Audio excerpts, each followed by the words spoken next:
Assalamualaikum. Salam sejahtera. Bye. Apa hal korang? Selamat kembali ke dalam channel YouTube Rais Hamid Aris TV. Masih lagi bersama dengan YouTuber kegemaran rakyat Malaysia, Indonesia, Brunei, Singapura, Patani dan juga Filipina. Rais Hamid, apa hal korang? Check it out now. Ya bedabadu. Let's go. Come on yo. Bismillahirrahmanirrahim. Allahumma salli ala Muhammad wa ala ali Muhammad.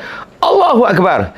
Tekan butang subscribe. Aku nak ulas sikit. Ada satu video yang viral. Katanya dekat sini lelaki berusia 20-an dah ditahan pun oleh anggota polis kerana menyamar sebagai anggota polis untuk meminta sogokan wang atas kesalahan trafik dekat Taman Ipoh Timur Baru, Bercam. Ni bukan benda yang berbarulah. Ramai dah orang yang menyamar-menyamar ni. Tapi aku nak tengok dia punya penyamaran dia macam mana. Jom kita tengok video ni. Let's go. Tadi cakap IPK? Saya cakap IBD. Halo, saya bukan IPK. You tadi cakap IPK? Sekarang sudah IPT ya? Itu IPD. You mana punya polis? IPD tolong. You polis ah? You polis? Pantuan. You polis ah? Pantuan. Polis pantuan. Polis pantuan. Saya pantuan ya, bukan polis. Tadi you cakap polis, sekarang polis pantuan. Apa you mau cakap lagi? Tadi you cakap polis, sekarang polis pantuan. Pantuan. You cakap polis? Polis pantuan bukan polis meh? Tadi you cakap you polis? Ya, polis pantuan polis tu. Betul lah. Polis pantuan tu, polis saya nombor dia tepat.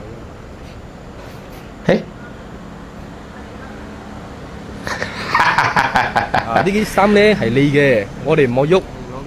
你因為等馬打到先嚟，我馬打嚟緊咯，我俾而家拎咩？因為而家 Aduh, hai. Bangsa sama bangsa pun korang nak makan ke? Okey, cerita dia macam ni. JSPT lah. Jabatan Siasatan dan Penguatkuasaan Trafik. JSPT lah. Yang dalamnya ada polis trafik. Okey, apa yang tak kena? Dia punya penyamaran ni lah. First, kalau kau tengok rupa pun, alah sekeping macam tu. Level badan budak-budak sekolah tak cukup hasiat je ni kan. Memang tak kena langsung kalau nak kata dia polis ke, polis bantuan ke. Lepas tu, dia pakai baju JSPT yang macam apa, bulan ataupun page aku tengok tu, dia cakap dia cuba nak minta sogokan duit, nak minta rasuah pasal katanya ada kesalahan trafik. Okey, JSPT, tak ada masalah. Apa polis bantuan korang ni? Kalau nak menyamar pun buatlah research sikit kan. Mana ada bawah JSPT ada polis bantuan ataupun polis bantuan di bawah dia tak ada JSPT pun.